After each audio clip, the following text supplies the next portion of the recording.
And as negotiations continue to try to bring an end to the war in Ukraine, European nations are becoming increasingly concerned about the potential for Russian aggression in other NATO countries. President Putin has plans to team up with his ally Alexander Lukashenko of Belarus to conduct military exercises in the region, including in the Russian enclave of Kaliningrad, right on the border with Poland. British, French and Ukrainian military leadership will meet this week, we're learning in the last couple of hours, as Western powers discuss new ways to defend Ukraine, potentially from the sky. With me, as always, is Mikey Kay, former assault helicopter pilot and senior officer in the British military and host of the Security Brief.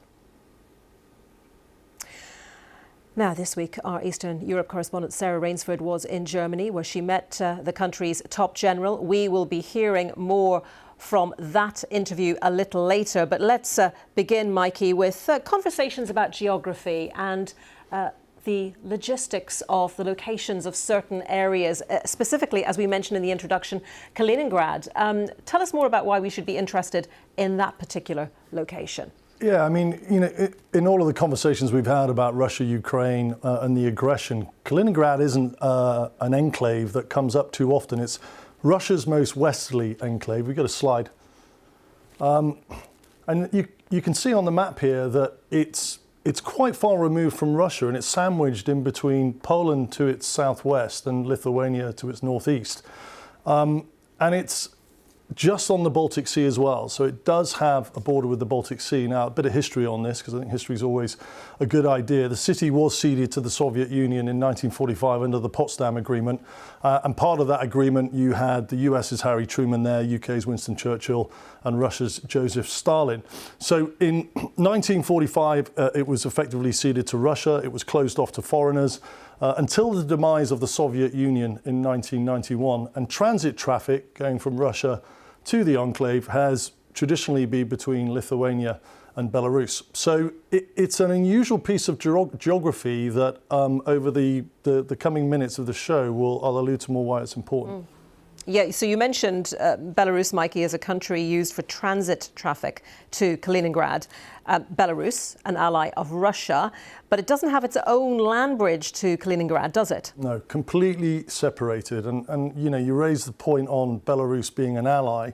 Whilst Belarus hasn't directly participated in aggression against Ukraine, it has allowed the Kremlin to use its territory as a staging ground to launch attacks on Ukraine. The country is also reportedly hosting Russian tactical nuclear missiles on its territory. Now, in December 2024, a senior Belarusian defense official told Belarusian state media, and we're joining the dots here, that Russia and Belarus are planning on setting up 3 training centers to jointly train their soldiers. Now, 2 of these locations should be raising an alarm bell for European defense planners. Slide. We'll bring that to you now in just a second. Here it is. Yeah, we're just going to zoom in on this. One of those training centers is in Kaliningrad, and the other one is in Horodna. And Horodna is in the most northwestern region of Belarus, closest to the Lithuanian and Polish border. And the really interesting bit here is that there is around a 40-mile border, the Lithuanian-Poland border, that actually joins Kaliningrad and Belarus. Now, if we then add on more information to this, AP reported last month in February that Russia and Belarus will hold a joint military exercise in September of this year involving over 13,000 troops. And why that's important is that there is a potential for a buildup of Russian troops inside Kaliningrad. There's a potential for a buildup of Belarusian and Russian troops inside Belarus, either side of this 40-mile long corridor. And 40 miles isn't long. And if there's an aspiration for any form of ground lines of communication by Putin into Kaliningrad, you have a huge buildup of soldiers, you have a huge buildup of military capability, all under the premise of a training exercise. And where have we seen that before? 2022. On the Russian-Ukrainian border. And we know what happened in February 2022. So if I was a European defense strategic military planner, that is something that I would be paying very, very close attention to. Even now, monitoring with intelligence, surveillance and reconnaissance, any form of build-up that's occurring along that Suwałki Gap. Okay, which leads us to that clip that I mentioned a couple of minutes ago in the introduction. This is our Eastern Europe correspondent, Sarah Rainsford, who's been talking to the most senior military leader in Germany, part of NATO, of course, the top general. And he has told her that he was very concerned about the potential for Russia to try to start an offensive on a NATO country in as little as 4 years' time. Take a listen. We are threatened by Russia. We are threatened by Putin, and we have to do whatever it's needed to do. And by building up a strong defense line, then you deter best. So, Mikey, showing the level of defence in one of Europe's big beasts, Germany, and obviously a leading NATO member. Now, looking at that map we saw just a moment ago, going back to the geography here, there is a US base, isn't there, inside Poland, very close to Kaliningrad. Yeah, we covered this on the security brief at the latter end of last year. And it's a US anti-ballistic missile base in a part of Poland called Redzikowo. Slide. Now, this ballistic missile base is, as you said, US operated. It became operational in June 2024. It's called Aegis Ashore, and it's part of a larger NATO missile shield and is designed to detect, track and intercept ballistic missiles in flight. Now, there are two of these Aegis offshore sites. There's one in Poland, American run, and Romania. And then as importantly, these radar sites are connected to US Navy destroyers in Rota in Spain, and there's an early warning radar that's all part of the system in Turkey. We covered this at the end of last year. So, going back to the conversations we've been having of reliance on Europe, on US military capability, we cited the F-35 back then. You can also see there's a significant reliance on Europe's ballistic missile defense system within the US and what the current construct of that is. Really interesting looking at the geography of all of this, Mikey. And of course, politically, there have been a lot of conversations, haven't there, since Donald Trump returned to the White House about traditional allegiances and alliances, but Poland and the United States have just signed a defence deal, a very big defence deal, haven't they? Yeah, they have. And just before we go to that, let's look at another slide here, because I just want to show the viewers the proximity of the Redzikowo missile base. There's a similar map to last time, but you can see on the left-hand side of the graphic now, that missile base is about 100 miles away from the Kaliningrad border. So if you've got this potential build-up coming this year of Russian capability inside Kaliningrad, again, going back to the intelligence, surveillance and reconnaissance, European defence planners are going to want to know what the Russians are fielding there in terms of the proximity of that. But going back to your point on the Poland-US deal today, a $2 billion defence deal signed. And you may ask, hang on, we're talking about reliance on US capability here. Why are the Poles now signing this $2 billion deal? And I think the answer is quite simple in terms of the current construct that defends, or one of the main components that defends Polish airspace, is the Patriot missile system that is made by the US. So, that's the system they've got at the moment. They are going to have to keep maintaining that with spares, and it's a logistic resupply contract that they've signed. But I will be in no doubt that as part of this sort of new era of Europe trying to isolate itself from the US, they will be looking at future technology outside of reliance on these deals. Interesting, though, that deal has just been signed. Let's talk about another, well, not a deal, but an idea, an initiative. It's called Sky Shield, and it's German-led. It's been in the making for a couple of years. Tell us more about it. What is it? Yeah, Olaf Scholz's idea, October 2022, 15 European states signed up to a declaration to sort of join this German-led initiative. That number is now up over 20 states, and interestingly, you've got Greece, which has joined the party, and you've got Turkey. And Turkey is really interesting as well because of its geographic location, but also because of its geopolitical situation in terms of the way it faces Russia. So, for example, in I think it was 2022 or 2023, it bought Russian S-400 missiles. That's effectively the Russian equivalent of the Patriot missiles. So Turkey is an interesting geopolitical partner to sign up to Sky Shield. But think of it as a... Second biggest army in NATO. Exactly. So think of it as a pan-European equivalent to Israel's Iron Dome, if you like. Sky Shield in 2022, the initiative. Iron Dome is a layered defense system. It's got three key aspects of that. You've got the Tamir interceptor missile, which goes out to around 60 to 80 kilometers. And then beyond that, you've got David Sling. This is Israel, the Iron Dome I'm talking about. And then beyond that, you've got Arrow 2 and 3 missiles that Israel are using to go out beyond 1,000 kilometers. So sort of that's the idea. And we've seen how effective Iron Dome can be. So that's obviously a good precursor. And then the next iteration of Sky Shield, if you like, is under discussion because a paper has recently floated the idea, hasn't it, of bringing European air power into play as part of a more permanent defence of the skies over Ukraine, hasn't it?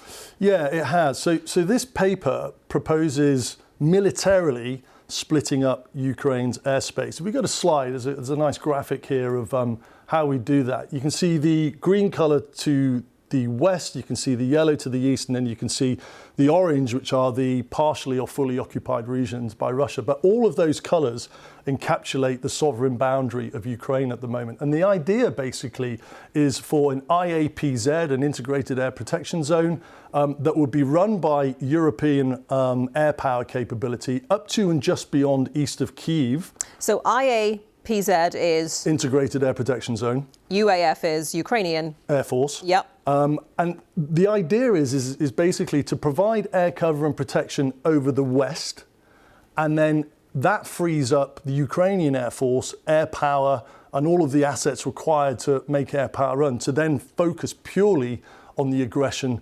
happening by Russia in Ukraine on the east side of the country. This will be done with 120 aircraft, as you said, predominantly F-16s. But also whatever the operational equivalent is from Europe. So it could be, the British F-35 5th gen stealth fighter, could be Mirage 2000s from France, it could be the Typhoon fighter, which is run by Germany, Spain, or the UK, or the JS-39 Gripen, which is a Swedish jet as well. And these aircraft will be accompanied by AEW, which is Airborne Early Warning. I think we've got a couple of slides of that. There you go. And then tanker aircraft to perform refueling on what's called CAP, which is close air patrol. And then different types of more specialised aircraft on the EW warfare, electronic warfare, and also the jamming capability. So it's a pretty big proposal. Joining us to shed some more light on this idea is one of the paper's co-authors, Dr. Jade McGlynn. She's also a research fellow at the Department of War Studies at King's College London.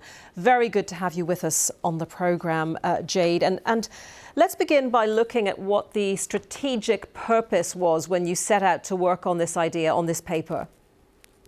Thank you for having me. So, of course, in the excellent summary of the paper, the most obvious element is to intercept Russian cruise missiles and the second-rate drones before they hit Ukrainian infrastructure, and to free up Ukrainian aircraft in particular, because ultimately I think it's becoming quite clear that if Ukraine is going to defend itself, it's going to have to defend itself alone. Yet it's not ready to do so yet. And so part of the thinking was in order to free up Ukrainian resources, but also to provide protection. I mean, Ukraine already produces around 40% of the weapons that it uses. This would allow it to produce more, to be able to attract investment.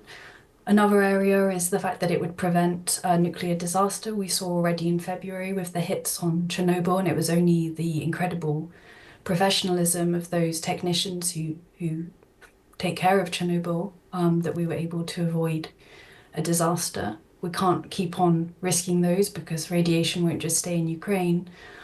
And then finally, in order to deter Russia from escalating further into NATO territory, further into Europe, because unfortunately the Russian economy, Russian society, and indeed even the Russian education system is not set up for peace in the near or medium or indeed long-term scenario. So we're going to have to engage in meaningful deterrence. What do I mean by that? I mean deterrence that is meaningful to Russia and not simply convenient to us.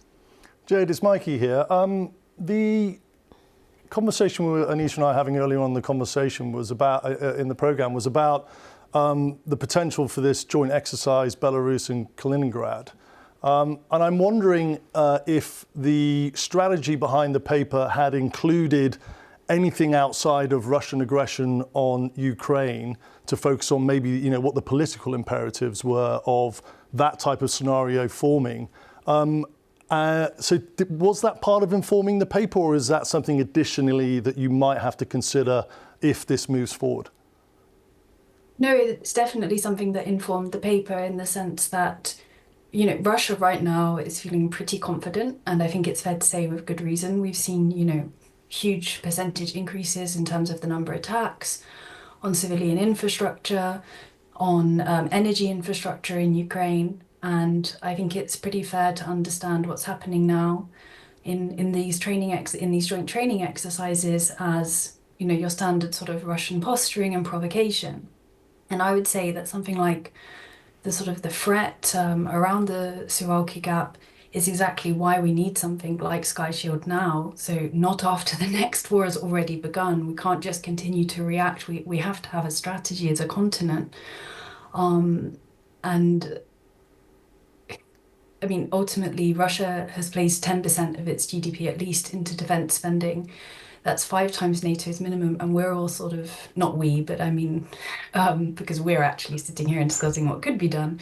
But lots of people, you know, I still feel like many politicians are still at this phase of discussion, and really it's so urgent that it's really a time that needs to act. So Russia is not sending any signals of de-escalation. Russia's not set up for peace. I mean, if I just choose one example, from last week, you know, Russia recently launched mortgage schemes to incentivize Russians to settle in Zaporizhia and Kherson in Ukraine.